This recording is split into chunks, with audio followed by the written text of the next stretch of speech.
Dans la religion chrétienne, le Mardi Gras est considéré comme une journée qui annonce le carême, une période plus sérieuse pour les fidèles, explique ce curé. Le Mardi Gras est comme une fête païenne pour tuer l'homme ancien, parce qu'on va rentrer dans un temps de pénitence, un temps de sacrifice. Le Mardi Gras, on se déguise, on fait un peu la fête pour pouvoir rentrer dans ce temps sacré, où il y aura moins de fêtes, où on est appelé à des sacrifices.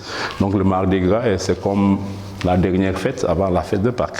On s'amuse, on se défoule, on danse, on rigole, parce qu'après, on rentre dans un temps où il y aura beaucoup de sacrifices à faire, beaucoup de pénitences, voilà, beaucoup de retenue. Donc le Mardi Gras, on se lâche un peu, parce que le mercredi des cendres, c'est comme si on entre en temps de deuil, il n'y a plus de fête. C'est pour cela le Mardi Gras, on se défoule un peu.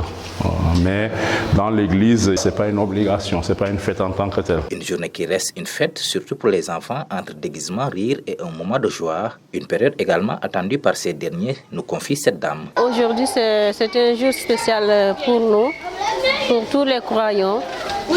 C'est le Mardi Gras où on a exigé au niveau de chaque école le déguisement obligatoire pour chaque enfant.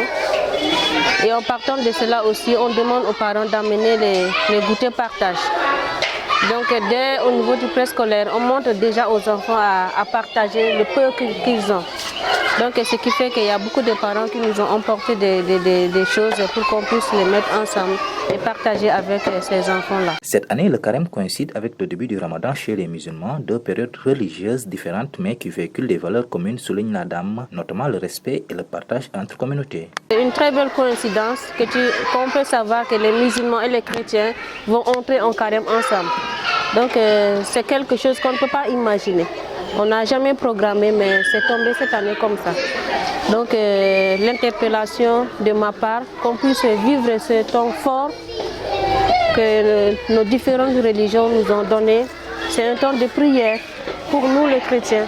C'est un temps de prière aussi pour nous les musulmans.